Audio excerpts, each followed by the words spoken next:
There's so many simple logics. Like, for example, if you put shots in a refrigerator with $9, $10, $11 juices, the newbie who doesn't want to spend $11, of course they're going to buy the shot.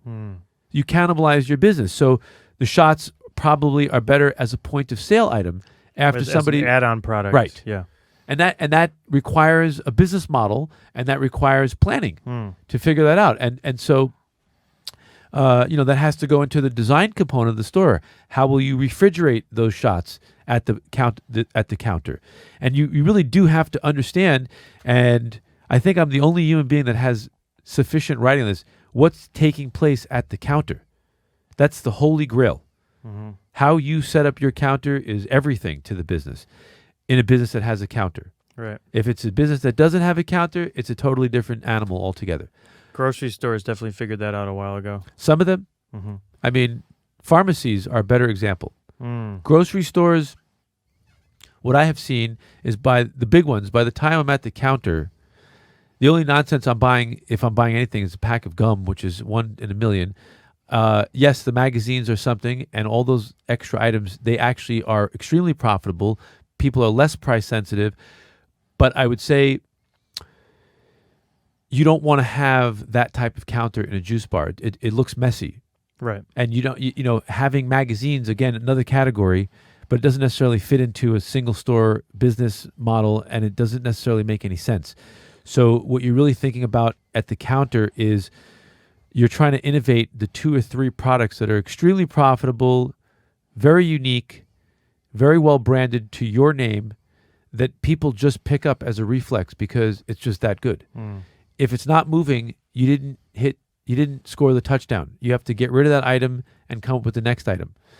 I hate to admit it, but raw chocolates not being necessarily a health food, nothing wrong with them to a degree. It's not necessarily a juice product, but you could say that a $5 or $4 raw chocolate is a great accessory to any purchase. People throw one in their bag, they'll have it later, they'll bring it home to their wife, or right.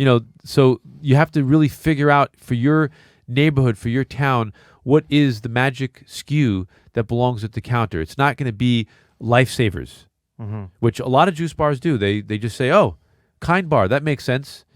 What that tells me right away is that the owner is doing 2 things. One, they don't really have a nutrition paradigm in their head. So they're just a juice bar at that point. No offense, and I'm not trying to be like inflammatory.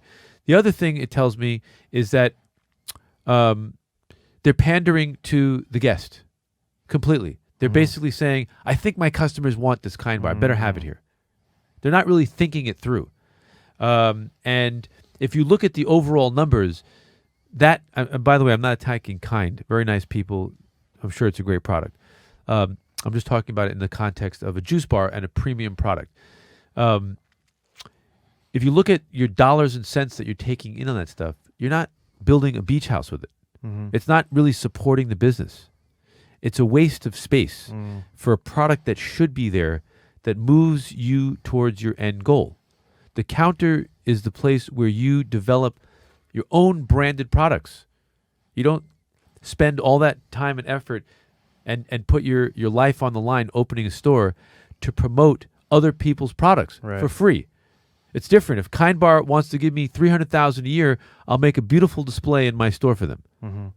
And I mean that. I don't mean that in a jerky way. I mean, like, the nature of retail is ridiculous, that a person would handcraft all that product and be in business and then give somebody and generate traffic and then give someone else the benefit of that. Right. And still pay for it and make shitty margin. That makes sense. So if that's the business model, I'm out.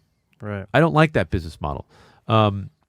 It's too difficult in the beginning for a lot of people to have branded products amongst the thing they're doing. So there is a way around it.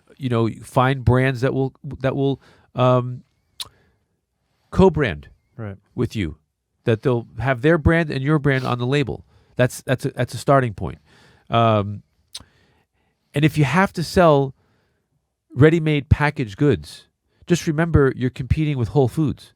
You can't have an energy bar on your counter for $5 because that's your markup is a certain thing. You're following a business plan, but that product can be bought at Whole Foods for much less because the difference is if I know that Marcus has that bar for $5, but I go to Whole Foods and it's $3.29, the consumer then just has it in your mind that you're too overcharging. expensive. So you're hurting your business. So if you need that product there just to make people happy and fill space, just accept that your extra $1.50 in profit is not doing anything for you. So you might as well sell it for cost for $3.29. It's a placeholder. Because you're going to come back and later on you're going to make your own energy bar. And you're going to sell it and you're the only one that has it. And you can sell it for what you need to sell it for. And people are taking your wrapper, they're taking your brand, putting it in their bag, and they have it in their home, and they're reminding themselves where they shop. Right. Hallelujah. And that's a unique item that they can only get from your place. And You're building a brand.